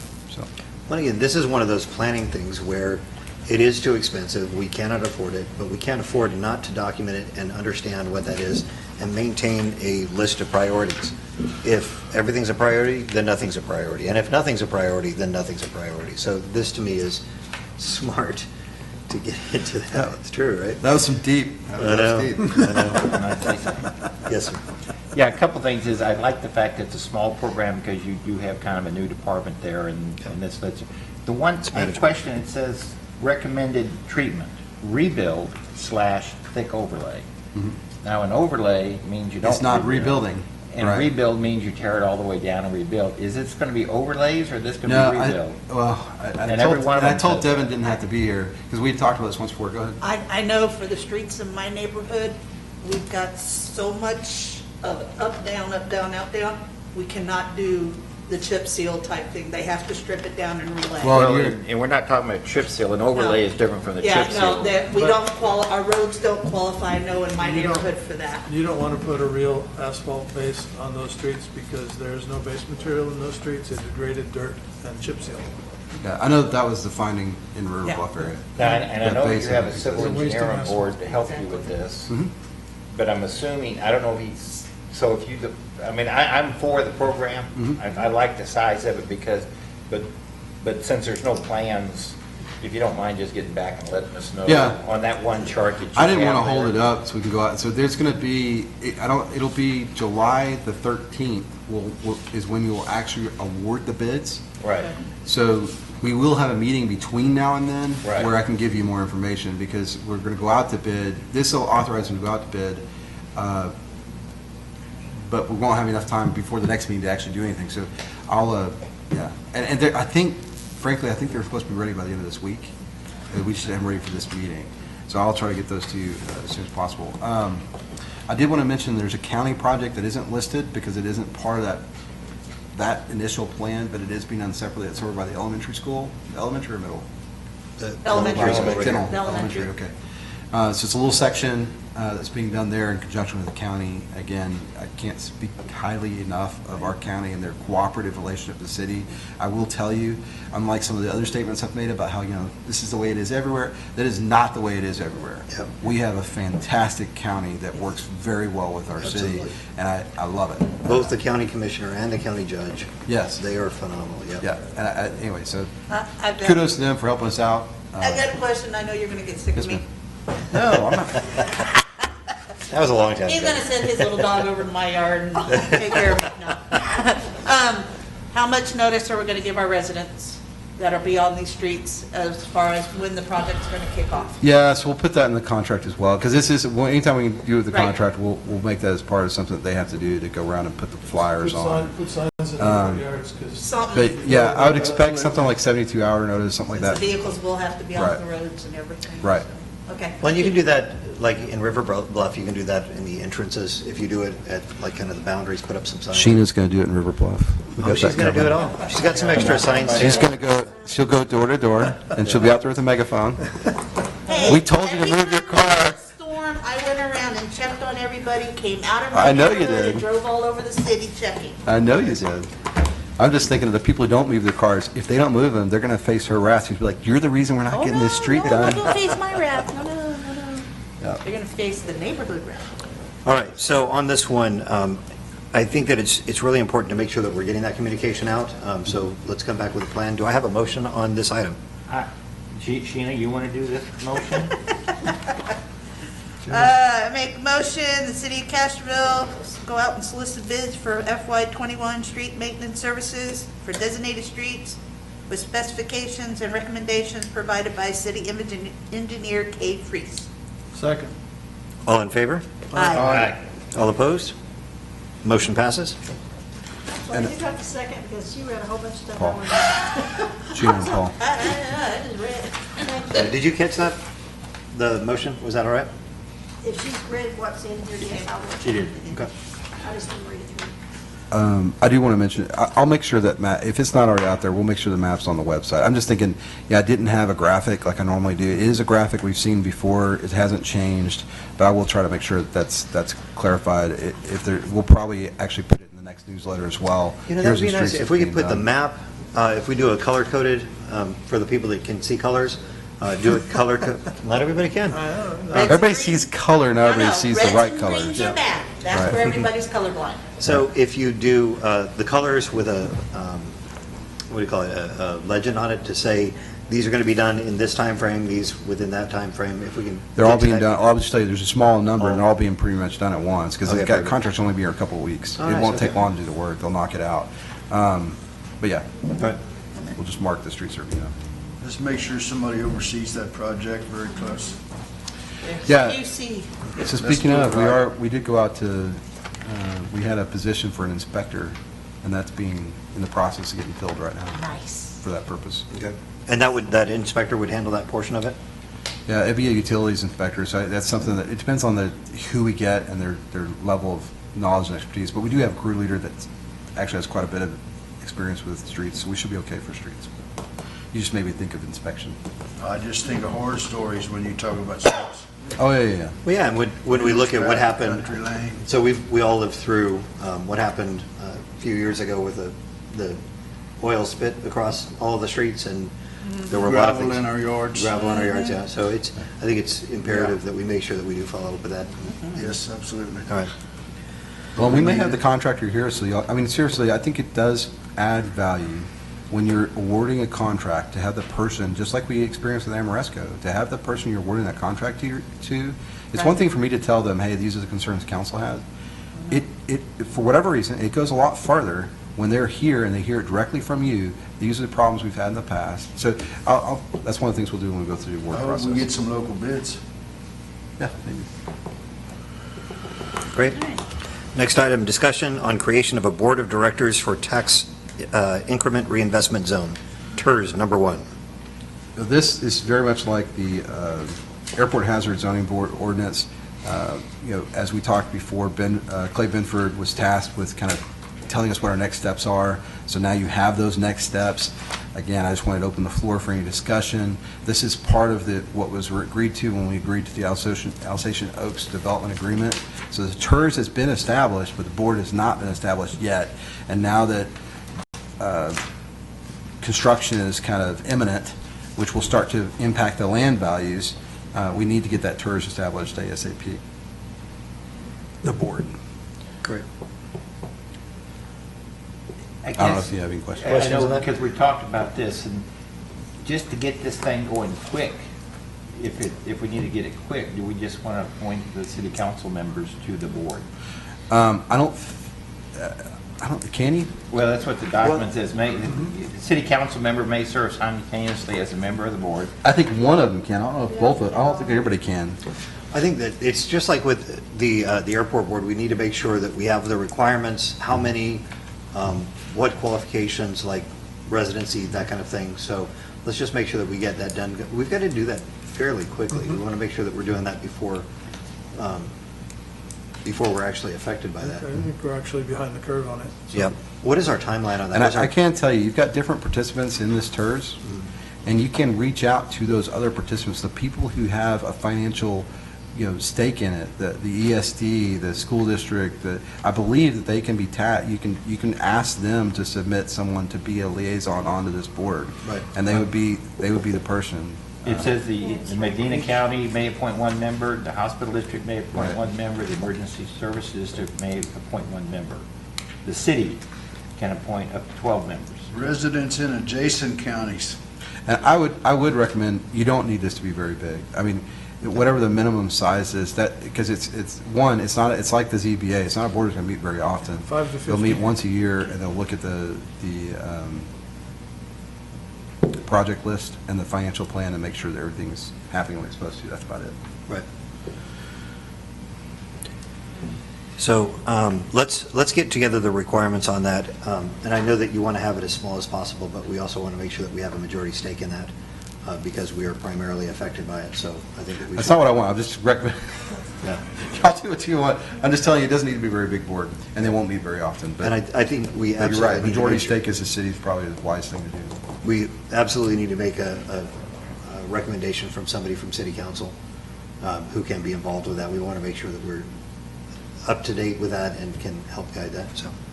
Is there a volunteer? Yeah. Does somebody on the council want to do it? Can we talk about that right now, or do we? This is discussion. You're not going to make the proposal, but you can have some discussion about it. And Did this you- is a public meeting. I mean, once you set your board up, it will be just like any other. You have to have a quorum. I think because he was very instrumental with this contract, with this whole project, I think Herb would be our best point. I think there's no question on that. Yeah. Herb, If they're he's stacking the willing. deck. Well, he signed the thing. We're asking him if he's willing at this He's point. the knowledgeable, he's basically the SME out of all of us. Yeah, I'd be happy to serve on the board. I think I could help a lot because I work so much, like we all did, with the development agreement. Yes, sir. And I'd be happy to be the volunteer to serve. And I agree with that. I was going to suggest Absolutely. before she, but do we, I guess going. She beat you.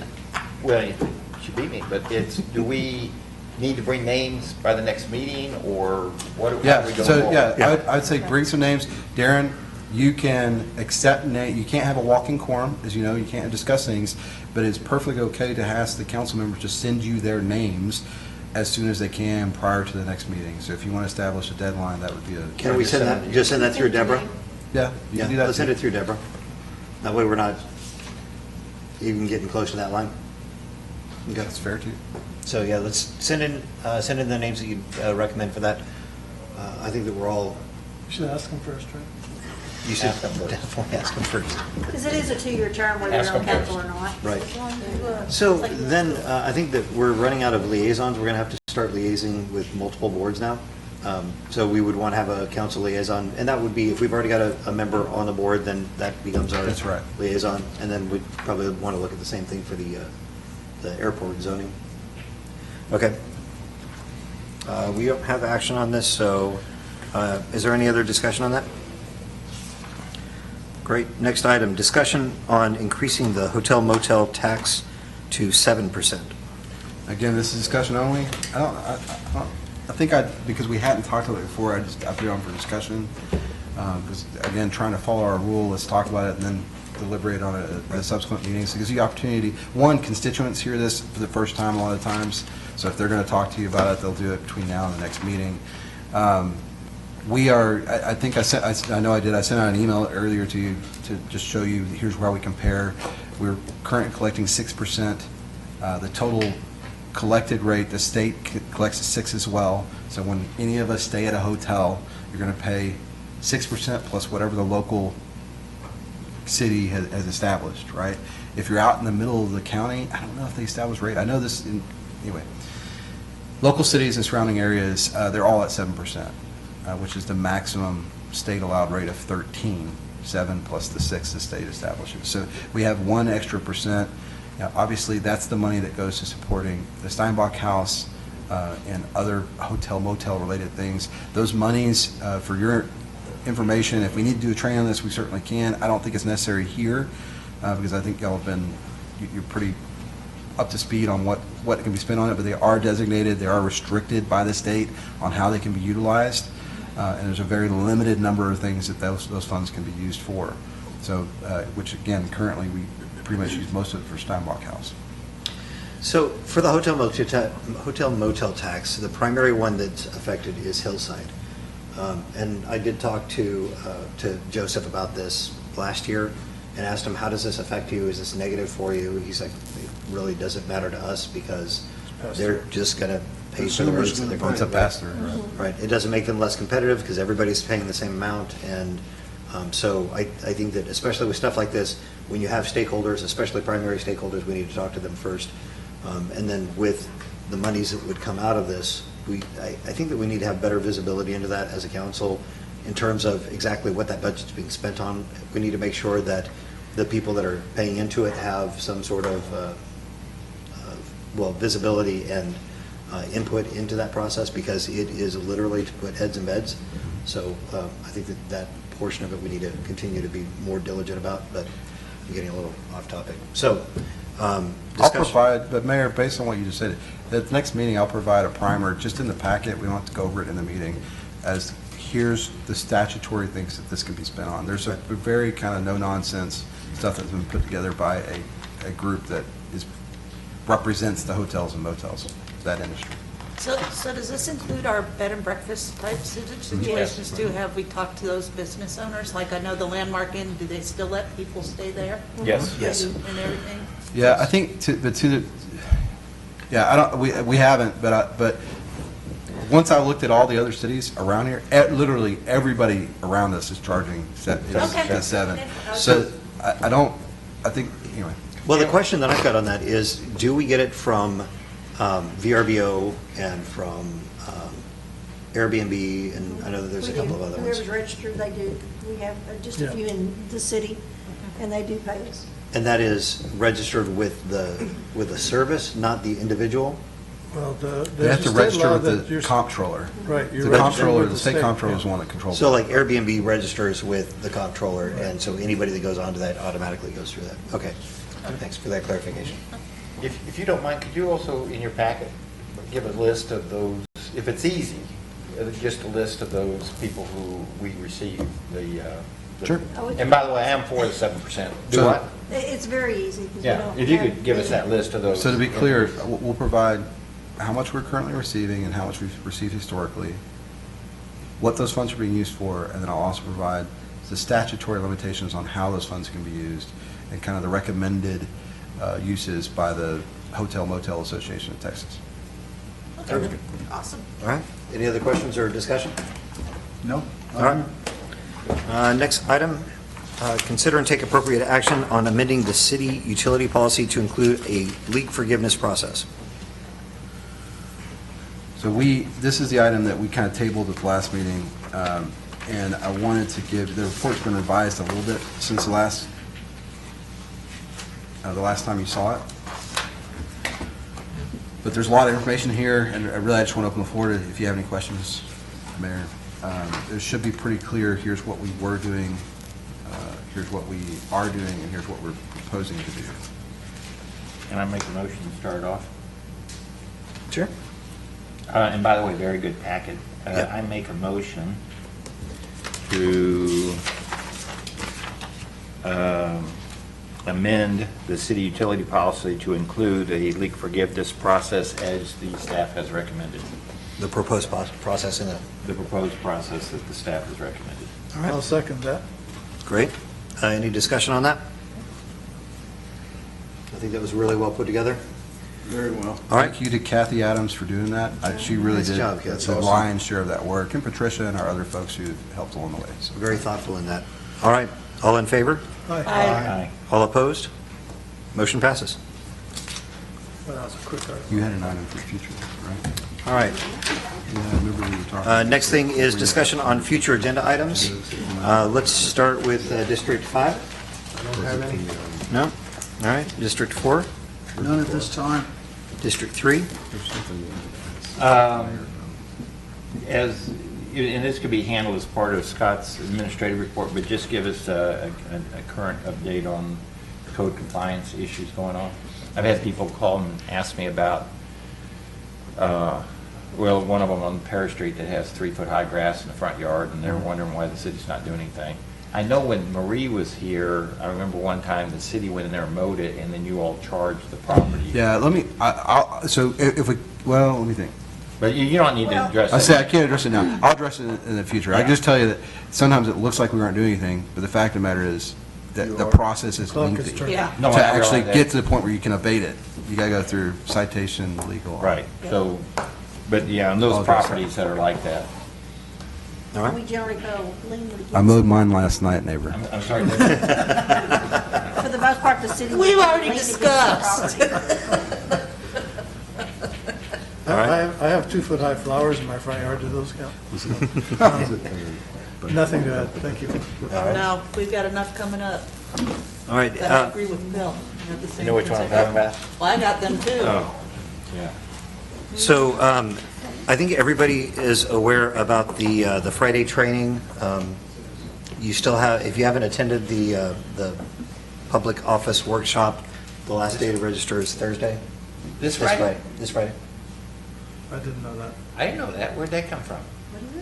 Didn't that go out to council about the, I don't know what you're talking about, I'll be oh, the honest. public official training? I have a meeting in Came out from Austin. ACOG. TML? I've already done that. It came out from ACOG. All right. ACOG? I didn't get anything from TML is ACOG. where we I'll got send ours. that, I know I didn't get that, I'm not on that mailing list. all right, I'll make sure that you guys get on that. TML is what y'all generally go to. All right, I'll send it to Deborah, and maybe you can send that out to him, if that's all right. I can send it out tomorrow morning. I'm gone by 2 tomorrow afternoon, and I'm gone. So it sounds like there are more than one opportunities. ACOG is the Yes. one that's sponsoring this one, TML also does them. Yeah. So that may be why some of you have deer in the headlights, because it sounds like Yeah. Darren's getting the ACOG stuff. But Yeah, I haven't got some either, but I when I came on council the first time, I went to the ACOG one downtown, in San Antonio. Is it in their offices? It's in their offices, and they have a remote option as well. Okay. But you get fed if you're there. I don't know if that's true. But. What's that? I said, but you get fed if you're there, but I don't know if that's true. I think they give you free water. I don't think so. I think it's free water. And then the other one is, I want to make sure that we get something on, and again, this is one of these, I know that we got a lot of stuff coming up, but on signage, stop signs, we've had a couple of people that have had some pretty major issues with people speeding through. We have some drag strips in different areas where I think that people are, especially the kids, are figuring out the areas where there's no stop signs and they can just kind of I haul through figure there. out the areas where there's no stop But signs. you don't go speeding through. No, I Yeah, don't, but sometimes it ain't the we got kids, it's the 85 parents. stop signs in this city. You Right. want some more? I think that we need to take a look at that Oh, and, my God. well, I want to make sure that we are making recommendations. Have you counted them? No. So we need to, I mean, I don't mind looking at options there, but, You could do a traffic study. or a traffic study? sure. Yeah, absolutely. Well, understand that any of these permanent sign changes have to come before council, so Yeah. It's by what I'm, ordinance. and I think that what you do is just take a look at your individual districts and see if there's problems. I know of at least one in mine, one in Councilman Carey's, actually two of them in yours, right? I don't know if Just any of through them in yours. streets and Yeah. people pick up speed. I want to put up a stop sign on every block of Monstead. Oh, my. Yeah, might have been. Yep, yep. So- Don't look at Village Path. Well, and the other thing would be, it's really, I'd like people to come, look at your districts, figure out what, where the problem areas are, bring that through city staff, work that process, and make some recommendations on that. And that would include, honestly, I think that includes the paper streets, where we have a couple of paper streets that have problem issues with traffic going down them where it's inappropriate, where I know that we've had some issues with people coming down this way, so I think that is all-inclusive of anybody that is in your district. Just reach out to the folks and see where they're having problem issues, anywhere that you know about it, let's just bring that together, submit that to staff, and I'd like to go through that so that we're addressing these things. I've been asked too many times by people, I want to make sure that we're responsive to it. Even if we determine that it is not appropriate to put it in there, I want to address it and look at it. And if we determine that it's not, then we'll work with them on that, make sure that they have a chance to speak up in their own defense, and we'll work through that process. Wouldn't it be a start to get the police department to help us with something like that, like a traffic study or a little enforcement? I think it sounds like what the mayor's asking for, though, is have each district go through a review where you think their problem areas, Yeah. come back, and then let staff assess whether a traffic study is needed. And to the extent there's a cost to that, which I don't think there is, we'd come back to council and ask for that. But Well, there's a cost to the chief, because I think the traffic study he is loves the doing chief. it. He loves doing it. Yeah. We don't want to, honestly, we want to do due diligence on this, but I think that we bring the recommendations. We don't want to overburden our staff. We just talked about how great it is to have our cops out on the streets. We don't want to burden them with this portion of it, so I do want to do this methodically, but let's come back with recommendations. 85 stop signs. There's actually there's a count of, 85. I think there's more than 85. I think there's a lot more than 85. Can I ask one more thing? Under the items of future agendas, we've had one item that's been pending for a little while, not trying to put you on the spot, but Councilman Carey on the paper streets. Yeah. Are you going to be ready to bring that forward at the next council meeting by any chance? I know that we've had a number of inquiries. Give me two, because I'm just, Okay. I just know we've had a number of inquiries from public asking about that, because they see it on the agendas, and they want to know when is that it's on happening. my desktop. I look at it almost every day. Great. All right, so I don't need to pester you. So you're saying, he's saying July 13th. July 13th, because I know planning and zoning is going to speak on it. Exactly. Tomorrow night? Yeah, tomorrow night, so tomorrow night, Planning and Zoning is talking about this, and this is something that, the paper streets, it's kind of controversial. I think that we look at problem areas. We're not looking at all the paper streets, we're not looking at selling them off, we're just looking at what are the problems that we're having at each individual, or at specific paper streets, just like problems in these long stretches of, when you can go more than a block without a stop sign, that's a problem. Sorry, guys. It's a problem. If you don't let it back. So I think that that's part of the discussion, Okay. and that's why I've got it on there. I'll put a fire under it. Yeah, and they'll talk about it at planning and zoning too. Another agenda item for discussion is our current policy on alcohol at the park. And right now, you're not supposed to have alcohol. Everybody turns a blind eye to that. I think we should use what the state parks do, is say no public consumption of alcohol, which is a legal term, which means they can have it there, but they can't be obnoxious. It has to be in a paper bag. That's what state parks do, and it's It's very in a successful. container. Well, and because we've got a Parks Advisory Board, I think that the best way to work that through is as a recommendation through the Parks Board. We've got a liaison, so let's bring it through the Parks Advisory Board. I will pull it back if you guys will look at that, because I think I don't think you should have ordinances when you just turn a blind eye to Add it to the them. list. Right. I agree. So, and there's no doubt that people use glass bottles there, and no doubt they drink alcohol, because I can see all the beer cans and beer bottles all over the place. Well, there's not supposed to be glass They bring those in containers at the empty. park. Oh, yeah, That's something on the I'm books sorry. for that. They're giving us the recycle income from it. I forgot about that. Yeah. All right, so if you're all right with that, let's put that through the Parks Advisory Board, and then we'll bring it back at that point. Good All right. point. Great. Anything else? That's it. All right, great. I move we adjourn. Well, there's no more agenda items. There's no more agenda. There's no more We agenda. are adjourned at 6:48. That's a record. That's a record. Well done. I would like to introduce my family. Thank you.